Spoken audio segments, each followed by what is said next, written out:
Hi friend, welcome by channel. நம்ம வந்து சேனலில் வந்து பால் கொழுக்கட்டை பார்க்க போகிறோம். அதுக்கு முன்னாடி நம்ம வந்து ஒரு தனி வெப்சைட் பற்றி பேசணும். அது என்னென்னா scent reviews. This video is sponsor by scent reviews. அதாவது சென்ட் ரிவ்யூஸ் வாங்கணும்னு நினச்ச ப்ராடக்டை பற்றி அவங்க ஆல்ரெடி ரிவ்யூ பண்ணி வச்சுருக்காங்க. அதை பார்த்து நீங்கள் வாங்க போகிற ப்ராடக்ட் ரிவ்யூ பார்த்து வச்சுக்கலாம். ஹாய் ஃப்ரெண்ட், நம்ம இன்றைக்கி வீடியோக்குள்ளே போகலாமா? பச்சரிசி மாவு, வெல்லம்,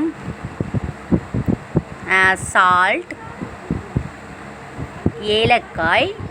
ஏலக்காய் பொடி, வாட்டர், பச்சரிசி செய்முறை பார்ப்போம். பச்சரிசி மாவை வாட்டரில் நல்லா பிணைந்து சிறு தண்ணீரில் நல்லா பிணைந்து சிறு உருண்டையாக பிடித்து வைத்து கொள்ளவும். திரும்ப அடுப்பில் ஒரு பாத்திரத்தை வைத்து அதில் கொஞ்சம் வெல்லத்தை உடைச்சி அந்த பாத்திரத்தில் கரைய விடவும். பாத்திரத்தில் வெல்லம் கரைந்ததும் அதற்குள் சிறு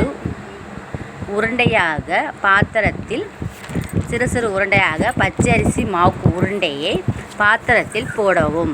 வெல்லத்தோடு கலந்து கொதித்து வரும்பொழுது ஒரு கிளாஸ் அளவு பால் சேர்த்து கொள்ளவும். பச்சரிசி பாகை சேர்த்து கொள்ளவும். சேர்த்து நல்லா ஆன பின்னாடி ஏலக்காய் பவுடர் போட்டு ஒரு கிண்டிட்டு நல்லா வாசம் நல்லா இருக்கும். வாசம் வந்த பின்னாடி பால் கொழுக்கட்டையை இறக்கவும். அடுத்து நம்ம சேவ் பண்ணி பால் கொழுக்கட்டையை சாப்பிடலாம். நம்மளாம் மெதுன்னு இருக்கும். அது